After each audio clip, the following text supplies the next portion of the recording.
ഇനി നമുക്ക് വളരെ പെട്ടെന്ന് തയ്യാറാക്കാൻ പറ്റുന്ന ഒരു സൂപ്പർ ടേസ്റ്റി ആയിട്ടുള്ള പരിപ്പും നാരങ്ങയും ചേർത്തൊരു കറി ആയാലോ. ഇത് നമുക്ക് വളരെ പെട്ടെന്ന് തന്നെ തയ്യാറാക്കാൻ പറ്റും. നിങ്ങൾക്ക് തീർച്ചയായിട്ടും ഈ ഒരു ഡിഷ് ഇഷ്ടമാവും.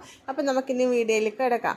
ആദ്യം നമ്മൾ അതിന് വേണ്ടി ഒരു കുക്കർ എടുക്കുക. കുക്കറിലേക്ക് നമ്മൾ കുറച്ച് എണ്ണ ഒന്ന് ഒഴിച്ച് അതിലേക്ക് നമ്മൾ കുറച്ച് ജീരകമാണ് ചേർത്ത് കൊടുക്കുന്നത്. ജീരകം ചേർത്തതിന് ശേഷം നമ്മൾ അതിലേക്ക് ഇഞ്ചിയും വെളുത്തുള്ളിയും കൂടി ഒന്ന് അരിഞ്ഞിട്ടിട്ടുണ്ട്.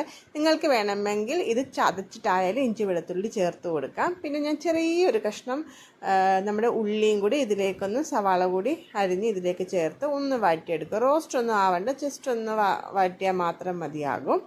അതിനുശേഷം ഇതിലേക്ക് നമ്മൾ പരിപ്പാണ് ചേർത്ത് കൊടുക്കുന്നത്.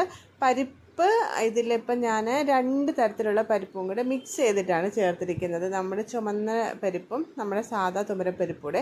അപ്പം നിങ്ങൾക്ക് ഇങ്ങനെയോ അതല്ല ഒറ്റയ്ക്കായാലും പരിപ്പ് ചേർത്ത് കൊടുത്തിരുന്നാൽ മതിയാകും.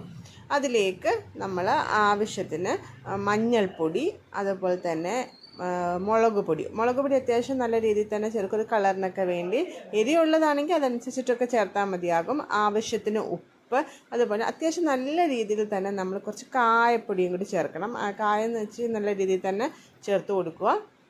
അതിനുശേഷം അതൊന്ന് വഴറ്റിയതിന് ശേഷം നമ്മൾ ആവശ്യത്തിന് വെള്ളം ചേർത്ത് കൊടുക്കുക. അതുപോലെ തന്നെ ഇതിലേക്ക് നമ്മൾ വറ്റൽമുളക് ചേർക്കുന്നുണ്ട്. വറ്റൽമുളക് ഇത് എരിയില്ലാത്ത വറ്റൽമുളകാണ്. ഞാൻ ഒരു വലിയ 2 ചേർത്ത് കൊടുത്തിട്ടുണ്ട്. നിങ്ങൾ അതനുസരിച്ചിട്ട് വറ്റൽമുളക് കൂടി ചേർത്ത് കൊടുക്കുക. അതിനുശേഷം ഇത് നന്നായിട്ട് നമ്മളൊന്ന് മിക്സ് ചെയ്തിട്ട് കുക്കറിൽ ഒന്ന് അടിച്ചെടുക്കുക. ഇപ്പോൾ അത്യാവശ്യം നല്ല രീതിയിൽ അത് കുക്കറിൽ കുക്കാക്കി ഇട്ടിട്ടുണ്ട്.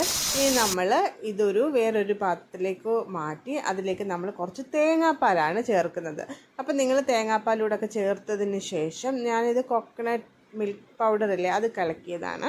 എന്നിട്ട് ഒന്ന് ചൂടാക്കിയാൽ മതി, ഓവറായിട്ട് കുക്കാക്കേണ്ട. ഒന്ന് തിളച്ചതിന് ശേഷം നമ്മൾ ഇതിലേക്ക് ആവശ്യത്തിന് മല്ലിയില, അത്യാവശ്യം നല്ല രീതിയിൽ തന്നെ മല്ലിയില ചേർത്ത് കൊടുക്കുക. നിങ്ങളുടെ കയ്യിൽ മല്ലിയില ഇല്ലെങ്കിൽ മാത്രമേ കറിവേപ്പില ചേർത്ത് കൊടുക്കാവൂ, അല്ലെങ്കിൽ മല്ലിയില തന്നെ ആയിരിക്കും കുറച്ചുകൂടെ ടേസ്റ്റ്.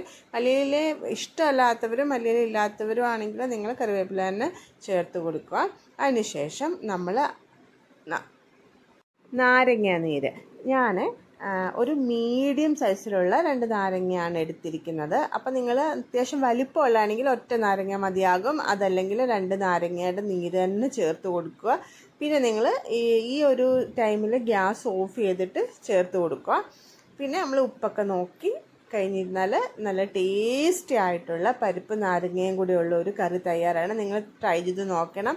നമ്മൾ സാധാരണ പരിപ്പ് കറി വെക്കുന്നതിനെക്കാട്ടിലും ടേസ്റ്റാണ് ഈ ഒരു രീതിയിൽ നിങ്ങൾ ട്രൈ ചെയ്ത് നോക്കിയിട്ടുണ്ടെങ്കിൽ. അപ്പോൾ എല്ലാവരും ട്രൈ ചെയ്ത് ഫീഡ്ബാക്ക് കമൻ്റായിട്ട് അറിയിക്കണം. അതുപോലെ തന്നെ സബ്സ്ക്രൈബ് ചെയ്യാത്തവരാണ് നിങ്ങളെങ്കിൽ ഈ ചാനലൊന്ന് സബ്സ്ക്രൈബ് ചെയ്ത് സപ്പോർട്ട് ചെയ്യണം. അപ്പം ഓക്കെ, താങ്ക്